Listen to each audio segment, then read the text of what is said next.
Halo, perkenalkan nama saya Purnama Simanjuntak. Pada kesempatan kali ini saya akan menjelaskan praktikum pemodelan simulasi, praktikum keempat modeling with modifiers.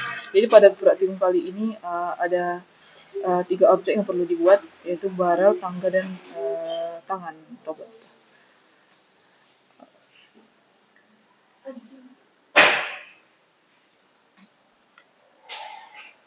Jadi dalam dunia pemulaan 3D, efisiensi dan presisi adalah dua aspek yang sangat penting, terutama ketika berhadapan dengan objek-objek yang kompleks dan berulang. Salah satu keunggulan utama Blender adalah tersedianya fitur modifier, yaitu alat bantu non-destruktif yang memungkinkan pengguna memodifikasi bentuk objek secara fleksibel tanpa mengubah geometri dasarnya secara permanen. Dengan memanfaatkan modifier, proses pemodelan menjadi lebih cepat, terstruktur dan mudah diubah kembali. Menggunakan beberapa modifier penting seperti array, mirror, subdivision surface, solidify, dan curve, serta memahami bagaimana cara menggabungkannya untuk menghasilkan bentuk kompleks. Modifier itu seperti biasa yang digunakannya itu ada array modifier, mirror modifier, subdivision, solidify, dan curve modifier. Sebenarnya ada beberapa modifier lagi yang digunakan, namun yang menonjolnya itu sini ada array modifier yang menggunakan objek dalam arah tertentu dengan jumlah dan jarak yang bisa diatur.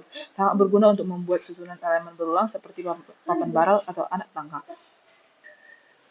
Oke, selanjutnya mode kerja dan objek primitif itu perlu dipahami perbedaan antara objek mode, edit mode karena modifier yang diterapkan pada objek secara global, tetapi pengaturan bentuk dasar tetap dilakukan di edit mode. Navigasi viewport, penggunaan outliner, serta pemahaman transformasi, move, rotate, scale tetap menjadi dasar penting dalam proses modeling. Jadi untuk objeknya itu, yang pertama itu ada barel. Nah, barel ini atau tong kayu dengan modifier terdiri dari badan melingkar yang terbentuk dari papan kayu yang identik. Di sini saya membuat satu papan dengan cube yang dimodifikasi menggunakan basal dan scale, lalu diduplikasikan secara melingkar dengan area modifier dan empty sebagai kontrol rotasi. Subdivision surface digunakan untuk memperhalus bentuk dan detail seperti ring besi yang ditambahkan secara terpisah untuk memperkaya visual. Selanjutnya itu ada tangga. Nah, pemodelan tangga spiral dengan curve dan array modifier. Ini modifier itu yang dengan array modifier. Tangga spiral ini merupakan kombinasi antara bentuk berulang alur melengkung. Saya membuat satu anak tangga dan menggunakan array modifier untuk menggandakannya secara vertikal, lalu curve modifier diaplikasikan agar susunan tangga mengikuti bentuk spiral. Solidify modifier digunakan untuk memberikan ketebalan pada tangga. Untuk selanjutnya itu ada lengan mekanik atau lengan robot. Ini menggunakan mirror dan curve dengan lengan mekanik terdiri dari bahan simetris dan bagian fleksibel.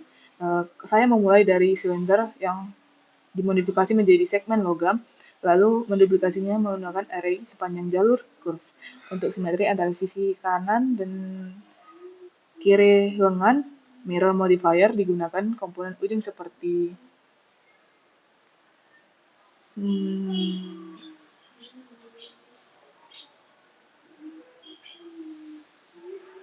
cakar mekanik yang ditambahkan ini secara modular dan seluruh struktur dirender dengan pencahayaan dramatis untuk menunjukkan detail logam. Jadi sebenarnya untuk menambah kesan bentuk logamnya itu di sini digunakan pengeditan pada struktur permukaan si lengan besi ini. Digunakan pewarnaan yang metalik agar tampilannya persis seperti besi. Yang terakhirnya itu material dan rendering akhir.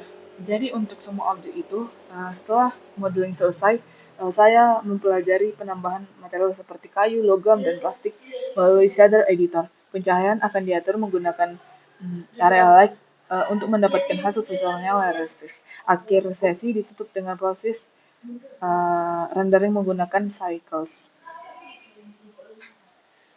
Sekian video presentasi yang saya dapat sampaikan. Jika ada kesalahan, mohon dimaafkan. Terima kasih.